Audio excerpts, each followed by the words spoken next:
Hello guys, नमस्कार। आप सभी का स्वागत है अपने channel Shivnath CG Vyapam hub पर। मेरा नाम है विभोर कुमार श्रीवास्तव। आज हम देखने वाले हैं सीजी व्यापम और सीजी पीएससी में हुए मैथ्स के पीवाईक्यू और ये है पार्ट 18।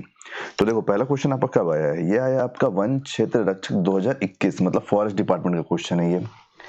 आप एक चीज नोटिस करो कि आपको बता रहा है कि ए बी पैरेलल है सी डी के। तो ये है यहाँ से यहाँ तक ए बी और ये है पैरेलल किसके? सी डी के।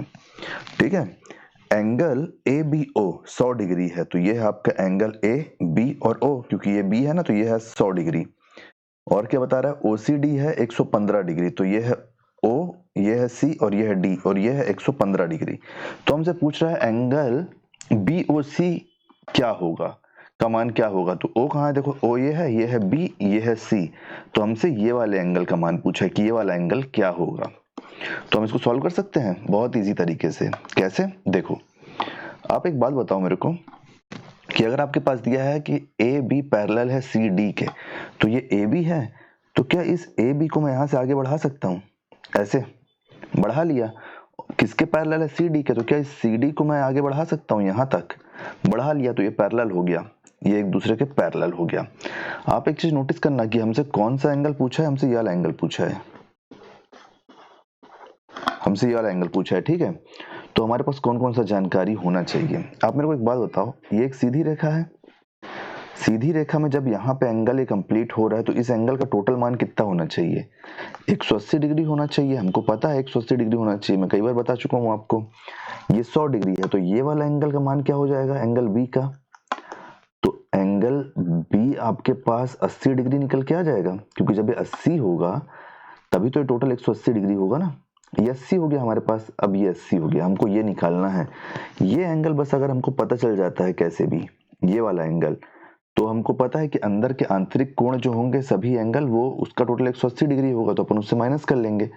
तो ये वाला एंगल हम कैसे निकालेंगे? आप मेरे को एक बात बताओ, ये एक एंगल है, ठीक है, ये एक एंगल है, ये दोनों एंगल है। इस एंगल में अगर मैं बोलता हूं कि ये एंगल x है और ये एंगल x है और दोनों सेम है, तो और अगर इस एंगल को मैं इसके नीचे ले आता हूं यहां पे, तो एक सीधी रेखा में बनने वाला एंगल हुआ ये एक सीधी रेखा में बनने वाला एंगल हुआ। तो जब ये एंगल x है तो ये भी एंगल x हो गया, ये एंगल x है तो ये भी एंगल x हो गया, है ना। तो उसी प्रकार आप देखो कि एक सीधी रेखा में बन रहा है, ये एक सीधी रेखा में 115 बन रहा है, एक ही सीधी रेखा में 115 बन रहा है।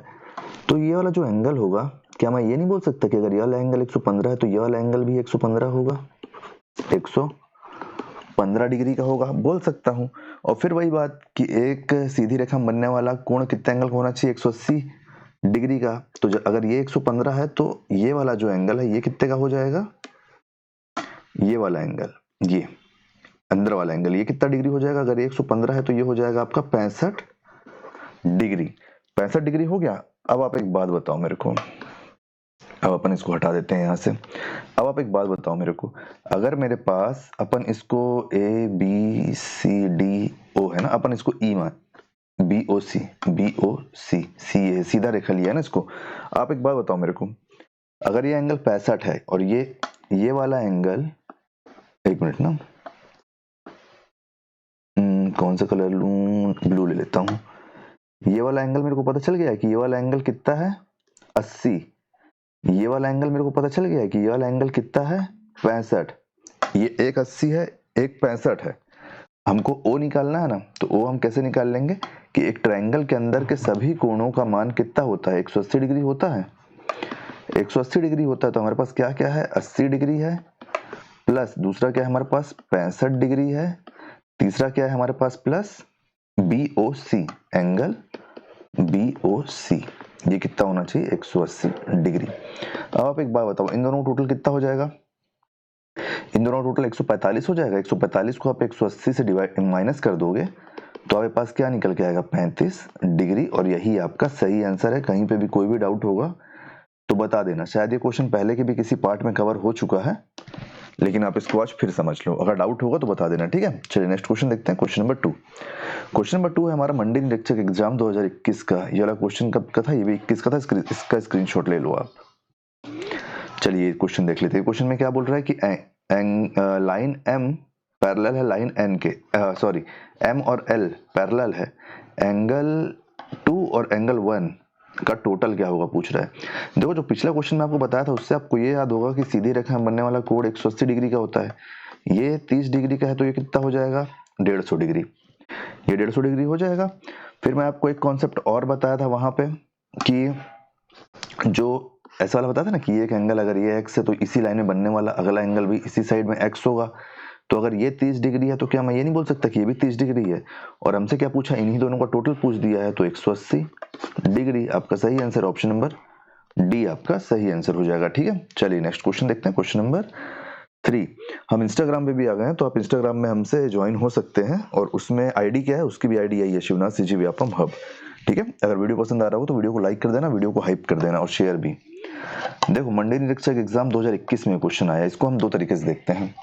पहला तरीका, यदि 60 वस्तुओं का क्रय मूल्य 40 वस्तुओं के विक्रय मूल्य के बराबर हो तो लाभ प्रतिशत कितना होगा। ये बस लिखने का बात होता है। ठीक है, तो हम ये लिख लेते हैं कि यदि 60 वस्तुओं का क्रय मूल्य, तो वो क्रय मूल्य क्या बोल रहा है 60 वस्तु का। आप एक ही तरीके से समझो इसको क्योंकि दोनों में आप मिक्स हो जाओगे। फिर देखो यदि 60 वस्तुओं का क्रय मूल्य बोल रहा है, क्रय मूल्य मतलब कॉस्ट प्राइस, कितने वस्तुओं का 60 वस्तुओं का, बराबर है 40 वस्तुओं के विक्रय मूल्य के बराबर। विक्रय मूल्य मतलब सेलिंग प्राइस, कितने वस्तुओं का 40 वस्तुओं का, 40 वस्तुओं का। आप एक बात बताओ, इस एसपी को मैं यहां ला सकता हूं तो क्या हो जाएगा सीपी अपॉन एसपी। ये कितना है, ये 40 और यहाँ पे कितना जगह नीचे जाएगा तो 60। ठीक है, आप इसको काट दोगे 10 से तो कितना हो जाएगा 2/3। अब एक बात बताओ मेरे को, प्रॉफिट के लिए हमको क्या करना पड़ेगा। देखो कॉस्ट प्राइस 3 है, सेलिंग प्राइस 3 है और कॉस्ट प्राइस 1 है, तो प्रॉफिट के लिए हमारा डिफरेंस कितना आ गया, प्रॉफिट हो गया 1, 3 में से 2 घटा दिए तो 1, और प्रॉफिट किस में निकलता है कॉस्ट प्राइस में, तो डिवाइडेड बाय 2 इंटू 100, क्योंकि हमसे प्रतिशत पूछा है। अगर केवल वो प्रॉफिट पूछता तो हम 1 रुपया बता देते हैं। यहाँ से क्या होता है, इसको जब आप इससे हटाओगे तो ये कितना हो जाएगा 50%। यूनिट पे डिपेंड करेगा कि यूनिट कितनी दी हुई है हमारे पास, फिर उससे हम सॉल्व करेंगे। तो ऑप्शन नंबर बी आपका सही आंसर हो जाएगा। ठीक है, नेक्स्ट क्वेश्चन देखते हैं, क्वेश्चन नंबर 4। ये भी क्वेश्चन मंडे निरीक्षक एग्जाम 2021 का है कि 25, 35, 45, 105 में से क्या घटाया जाए कि नई संख्या समानुपाती हो जाए। समानुपाती मतलब देखो दो संख्या पहले की एक तरफ ले लो और दूसरी तरफ दो संख्या ले लो, ये समानुपाती होना चाहिए। जो अनुपात इधर निकल रहा है वही अनुपात इधर निकल रहा है।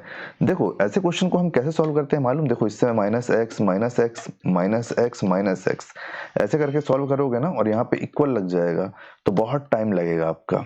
ऐसे क्वेश्चन को आप हमेशा ट्राई करना कि आप किससे सॉल्व करो, ऑप्शन से। ठीक है, देखो कैसे होगा, पहले 9 है, अगर आप 9 को रखते हो, अगर आप ऑप्शन नंबर ए 9 को चूज करते हो तो क्या होता है, देखो इससे घटाओगे 9 तो कितना हो जाएगा 16, इससे घटाओगे तो कितना हो जाएगा 26, इससे घटाओगे तो कितना होगा 36, इससे घटाओगे तो कितना हो जाएगा 9 है ना, हाँ 96। क्या समानुपाती हो रहा है, देखो ये दोनों तो कट ही नहीं रहा है किसी एक से, तो नहीं ये गलत है। अब सेकंड ऑप्शन ले लो, सेकंड ऑप्शन क्या है, ये जल्दी जल्दी सॉल्व होगा इससे। सेकंड ऑप्शन में क्या होगा 10 घटाओगे तो 15, 25, 35, 95। क्या ये समानुपाती हो रहा है, देखो 5 से काटोगे 3 बार में जाएगा, 5 बार में जाएगा, 7 बार में जाएगा, 1 और 3 बार में जाएगा, तो ये भी समानुपाती नहीं हो रहा है। अब अपन देखते हैं option number C. Option number C, जितनी देर में आप एक्स वाई करोगे ना उतनी देर में सॉल्व हो जाएगा। 20 से अपन ले रहे हैं, ये 20 से ले रहे हैं। ठीक है, तो 20 से क्या होगा 5, यहाँ से घटाओगे तो क्या होगा 15, यहाँ से घटाओगे तो क्या होगा 25, यहाँ से घटाओगे तो क्या होगा 85, ये 1 और 3 हो गया, ये 5 और 1 7 हो गया 17, तो ये भी समानुपाती नहीं है। अब हमारे पास क्या बचा है, हमारे पास केवल बचा है last option, option number D. आप इसको भी देख लो, ऑप्शन नंबर डी हटा लो। अगर आप 21 घटाते हो इससे तो ये हो जाएगा 4, 21 घटाते हो इससे तो ये हो जाएगा 14, 21 से घटाओगे तो 4 होगा, इससे घटाओगे 21 14, हाँ ठीक है। इससे घटाओगे 21 तो क्या हो जाएगा, इससे घटाओगे 21 तो हो जाएगा 24, और इससे घटाओगे 21 तो क्या हो जाएगा 84। तो अब देखो ये 2 से काटो, इसको 2 से काटोगे अगर, डिवाइड बाय 2 कर रहा हूं ना मैं, डिवाइडेड बाय 2, 2 से काटोगे तो क्या होगा 2, और ये क्या हो जाएगा 7। इसको 12 से काट दो, divide by 2 and divide by 12। इसको अगर 12 से काटोगे तो ये कितना हो जाएगा, ये हो जाएगा 2, और ये कितना हो जाएगा, ये हो जाएगा 7। तो देखो ये समानुपाती हो गया ना, 2/7 और 2/7। तो हमारा कौन सा सही आंसर हो जाएगा, ऑप्शन नंबर डी। आप एक्स रख के लगाना, यही सही आंसर आएगा, ठीक है। चलिए नेक्स्ट क्वेश्चन देखते हैं, क्वेश्चन नंबर 5। और कंफ्यूज मत होना कि दोनों में अलग अलग क्यों लिए, क्योंकि समानुपात हो गया ना यहाँ पे, इसलिए एक अनुपात एक तरफ और एक अनुपात एक तरफ, कि इनका रेशियो सेम ही है, ये बताने के लिए। चलिए नेक्स्ट क्वेश्चन देखते हैं, क्वेश्चन नंबर 5। क्वेश्चन नंबर 5 हमारा संयुक्त भर्ती परीक्षा 2021 का बहुत अच्छा क्वेश्चन है, बहुत इजी तरीके से हम देखेंगे कि एक टंकी को एक पाइप ए 5 घंटे में भरता है, पाइप बी 10 घंटे में भरता है, और पाइप सी 30 घंटे में भरता है। यदि तीनों पाइप खोल दिए जाए तो टंकी कितने देर में भर जाएगी। आप एक बात बताओ मेरे को, हम इसको 1/5, 1/10 प्लस 1/30 ऐसे करके इसको कॉम्प्लेक्स क्यों करें, टाइम ज्यादा लगता है उसमें। हम इसको डायरेक्ट निकालेंगे। देखो इसका टोटल वर्क कितना होगा, एलसीएम लो, जो इसका एलसीएम होगा वही इसका टोटल वर्क होगा। टोटल वर्क एलसीएम लोगे तो आपको एक चीज पता है कि एलसीएम इसका 30 आएगा। अब देखो ये 5 है, तो 5 अगर 6 काम करेगा तो ये 30 हो जाएगा, तो 6 एक दिन में कितना काम करेगा, 6। 10 एक दिन में 3 काम करेगा तो ये 30 हो जाएगा, तो बी कितना काम कर रहा है एक दिन में, 3। ये एक एक दिन का अपन निकाल ले रहे हैं यहां से, ठीक है। सी एक दिन में एक काम करेगा तो कितना हो जाएगा, आपका काम पूरा हो जाएगा। तो एक दिन में कितना काम कर रहा है सी। तो अब देखो ये तीनों मिलके एक दिन में कितना काम कर रहे हैं, ये तीनों मिलके एक दिन में 10 काम कर रहे हैं। टोटल काम हमारे पास कितना है, 30। तीनों मिलके एक दिन में कितना काम कर रहे हैं, 10। तो तीनों मिलके अगर तीनों टंकी अगर मिलके एक साथ खोली जाएगी तो ये 3 घंटे में भर जाएगी, और यही हमारा सही आंसर ऑप्शन नंबर सी। तो उम्मीद करता हूँ सारे क्वेश्चन आपको समझ में आ गए होंगे। कहीं पे भी कोई भी डाउट होगा तो पूछ लेना। बाकी वीडियो के लिए भी आप चैनल पर बने रहिए। अगर वीडियो आपको पसंद आया तो वीडियो को लाइक कीजिए, वीडियो को शेयर कीजिए, आने वाले चैनल बने रहिए, चैनल को सब्सक्राइब कीजिए और वीडियो को हाइप कर दीजिएगा, ठीक है। Thank you. चैनल को सब्सक्राइब जरूर करिए, तभी आपको पता चलेगा कि कौन से वीडियो आ रहे हैं। Thank you.